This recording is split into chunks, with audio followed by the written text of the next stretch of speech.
Ipaglalaban mo o ipaglalaban ka? Paglalaban ko. Ipaglalaban ko.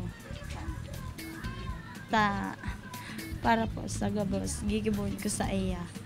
Pwede both. Dapat may paglalaban mo pa tapos pipiliun ka. Ipaglalaban ako. Para mapatunayan na pinili ka niya ng kusa. Siyempre, paglalaban ako. Kung ipaglalaban ko man na mayo man sana, dahil na. Both?